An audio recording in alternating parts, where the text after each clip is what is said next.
गिदोन के बारे में आज पढ़ेंगे। न्यायियों 6 उसकी 11 से लेकर 16 आयत को हम पढ़ेंगे। फिर यहोवा का दूत आकर बांज वृक्ष के नीचे बैठ गया, जो ओपरा में एबीएजरी योआश का था, और उसका पुत्र गिदोन एक दाख रस के कुंड में गेहूं इसलिए झाड़ रहा था कि उसे मिधानियों से छिपा के रखे। उसको यहोवा के दूत ने दर्शन देके कहा, हे शूरवीर सूरमा, हे शूरवीर सूरमा, यहोवा तेरे संग है। गिदोन ने उससे कहा, हे मेरे प्रभु, विनती सुन, यदि यहोवा मेरे संग होता, हमारे संग होता, तो हम पर यह विपत्ति क्यों पड़ती। जितने आश्चर्य कर्मों का वर्णन हमारे पुरखा ये कहकर करते थे कि क्या यहोवा हमको मिस्र से छुड़ा नहीं लाया, वो कहां रहे। अब तो यहोवा ने हमको त्याग दिया और मिधानियों के हाथ में कर दिया है। तब यहोवा ने उस पर दृष्टि करके कहा, अपनी इसी शक्ति पे जा, तू इजराइलियों को मिधानियों के हाथ से छुड़ाएगा। क्या मैंने तुझे नहीं भेजा। उसने कहा, हे प्रभु, विनती सुन, मैं इजराइल को कैसे छुड़ाऊं। देख, मेरा कुल मनुष्य में सबसे कंगाल, और मैं अपने पिता के घराने में सबसे छोटा हूं। यहोवा ने उससे कहा, निश्चय मैं तेरे संग रहूंगा, इसलिए तुम मिधानियों को ऐसे मार लेगा जैसे एक मनुष्य को। इस समय इजरायली जाति जो थी, परमेश्वर से मुंह फेर कर अपनी पीठ खुदा की ओर कर दी थी। जब पीठ परमेश्वर की ओर कर दी, तो परमेश्वर ने मिधानियों को इजरायलियों के खिलाफ कर दिया। पहले ऐसा नहीं था। ये सारे मिधानी, ये सारे लोग इजराइल से दब कर रहते थे, लेकिन जब तक वो खुदा के साथ रहते थे इजरायली, खुदा उनको जीत देता था। जब वो मुड़ गए परमेश्वर से, खुदा ने उनको हराना शुरू किया और मिधानी उन पर कब्जा करने लगे। परमेश्वर एक व्यक्ति के पास गया और गिदोन को कहा कि जा और तू उन्हें मिधानियों के हाथ से इजरायलियों को छुड़ाएगा। कहता, प्रभु, मैं कैसे छुड़ा सकता हूं। मेरा कुल, मेरा परिवार है ना, जो हमारे रिश्तेदारों में सबसे कंगाल है। हमें लोग सबसे बाद में बुलाते हैं शादी के ऊपर। मेन इंपॉर्टेंट काम पे तो हमें बुलाते भी नहीं है जी, हमें पूछते भी नहीं है। और मैं अपने परिवार में सबसे छोटा हूं। मेरा कुल कहता मेरा कुल मनुष्य में सबसे कंगाल है, हम सबसे गिरे हुए हैं। कहता, दूसरी बात यह है कि मेरा कुल सबसे ज्यादा गिरा हुआ, सबसे छोटा है, और मैं अपने कुल में सबसे छोटा हूं। तो प्रभु, तुझे गलती लग गई है। तूने लीस्ट इफेक्टिव आदमी चुन लिया है। तूने ऐसा आदमी चुन लिया है जो सबसे कम खतरनाक है, सबसे कम इफेक्टिव है, जो बिल्कुल गया गुजरा है, जो रैंद खूंद है। कहता, तूने वो चुन लिया है।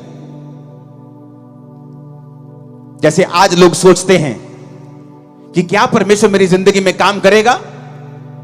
मैं तो एक छोटी जाति से आता हूं, मैं तो एक छोटे परिवार से आता हूं, मैं तो गरीब परिवार से आता हूं, मैं तो बीमार शरीर से आती हूं, मैं तो बांझ शरीर से आती हूं, मैं तो गरीब और बिल्कुल छोटे परिवार से आता हूं, मैं तो 3000 रुपए महीने की जॉब करती हूं। क्या परमेश्वर मेरी लाइफ में ऐसा काम करेगा। मैं आपको गुड न्यूज देता हूं।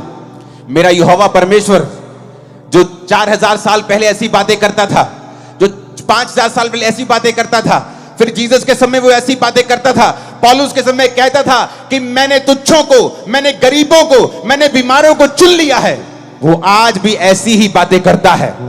और वो तुम्हें चुनना चाहता है और तुम्हें ऊंचा करना चाहता है। आमीन, ऊंचे वाला चाहिए चर्च। वो आज भी ऐसा ही है। गुड न्यूज यही है, वो आज भी ऐसा ही है। वो तुम्हारे फाइनेंस की कंडीशन को चेंज करना चाहता है, तुम्हारे परिवार की स्थिति को बदलना चाहता है। गरीबी के श्राप जो दादाओं परदादाओं से चलते आ रहे हैं, उन्हें तोड़ना चाहता है। वो बोलोगे वो कैसे टूटेंगे। अगर आप परमेश्वर की ओर मुड़ जाएंगे। दाऊद ऐसे परिवार से था जो बिल्कुल ही आम परिवार था। मैं आपको बताना चाहता हूं, दाऊद परमेश्वर से, कोई स्वर्ग से चुना हुआ व्यक्ति नहीं था। दाऊद पर तो परमेश्वर की प्लानिंग तक नहीं थी, क्योंकि हमेशा प्रभु की प्लानिंग घर के बड़े बच्चे पे होती थी। पहलोठे के ऊपर। तो जब शमूएल नबी दाऊद के घर में मसा करने के लिए गया, एक बच्चे को, यिशै को, दाऊद के भाइयों के घर में गया, यिशै के घर में गया, तो उसने बड़े बेटे को आते हुए देखा। परमेश्वर ने कहा, मैंने इसे नहीं चुना, मैंने इसे अयोग्य करार दिया है। यानी प्रभु की प्लानिंग उसके ऊपर थी, पर वो अयोग्य करार दे दिया गया क्योंकि वो परमेश्वर के वचन पर वफादार नहीं रहा। जब वफादार नहीं रहा, योजना दूसरे बेटे पे आ गई, वो भी आया और वफादार नहीं। तीसरा, चौथा, सब आ गए, दाऊद वहां नहीं था। भूला हुआ बच्चा, भूला हुआ बच्चा। परिवार में ऐसा जन जिसकी कोई सुधि नहीं रखता, कोई पूछता नहीं कि बेटा भेड़े चरा रहा है, तूने रोटी खाई कि नहीं खाई, भेड़िए तुझे अटैक करते होंगे तो तेरी जान का खतरा, ध्यान रखा कर। नहीं, rejected, totally rejected by his family. इतना रिजेक्टेड कि फैमिली में एक फंक्शन है। पुराने समय में जब नबी किसी के घर जाया करते थे तो लोगों की टांगे कांपती थी कि या तो ये बड़ा तगड़ा कोई बड़ा समाचार पॉजिटिव लेके आया है, और या ये बड़ा नेगेटिव लेके आया। बीच में काम में तो ये नहीं आया, ये खाने पीने तो कुछ नहीं आया कि बहन जी कितना ठीक ठाक हो, ये पूछने के लिए तो नहीं आया ये। तो उनको डर रहता था कि शमूएल नबी क्यों आया है। इतना इंपॉर्टेंट काम घर में हो और आप अपने बच्चे को कैसे भूल सकते हो? क्योंकि वो आपकी फैमिली में कोई वर्थ नहीं रखता, इसलिए आप उसे भूल गए। उसकी कोई वैल्यू नहीं है, इसलिए आप उसे भूल गए। कहता एक रह गया, भेड़ बकरी को चराता है, उसे भूल गए हम। कहता उसे लेके आओ। जब वो आया तो मसा किया गया, रिजेक्टेड आदमी मसा कर दिया गया इजराइल का राजा होने के लिए। एक ऐसा सरप्राइज आपकी वेट कर रहा है जब आप परमेश्वर से वफादार रहेंगे कि आपके एनिमीज, आपके रिश्तेदार, आपके लोग सब आंखें खुली और मुंह खुला रह जाएगा जो होने वाला है। उसके लिए आपको प्रभु की ओर मुड़ना होगा। दाऊद वफादार रहा, भेड़े चराते भी वफादार था। नहीं कंप्लेंट की परमेश्वर को कि प्रभु मुझे क्या फायदा तुझे मानने का, मेरे भाई तो ऐश करते हैं, तेरी पवित्रता में रहने का क्या फायदा, दूसरे तो ऐश करते हो, राजा की सेना में भी हैं, उनके ऊपर तो बरकत भी ज्यादा है। चट्टान पर घर बनाना आसान नहीं है। आप चट्टान के ऊपर घर बनाते हैं, आपको समय लगता है, पसीना आता है, एफर्ट लगता है, पैसा लगता है, ज्यादा टाइम लगता है, लेकिन जब वो बन जाता है वो गिरता नहीं है। दाऊद का घर जो था वो वचन के ऊपर बना था। आप इजराइल में बहुत कम राजा ऐसा देखेंगे कि जो अपने बुढ़ापे तक अपनी गद्दी पे बैठे रहे और कोई मार के उन्हें उठा नहीं पाया। दाऊद को कोई गद्दी से मार के उठा नहीं पाया, बल्कि वो बूढ़ा होके, कमजोर बूढ़ा जब हो गया, तब वो अपनी पूरी उम्र भोग कर परमेश्वर में सोया। जब परमेश्वर आपकी ओर देखता है, उसी गिदोन की तरह देखता है, उसी दाऊद की तरह देखता है।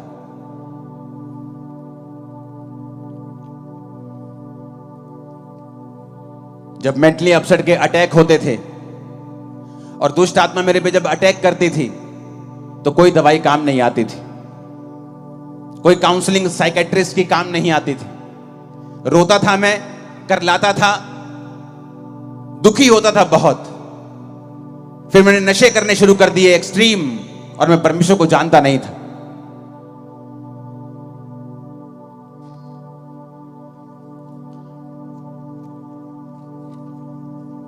कुछ नहीं मालूम था परमेश्वर के बारे में।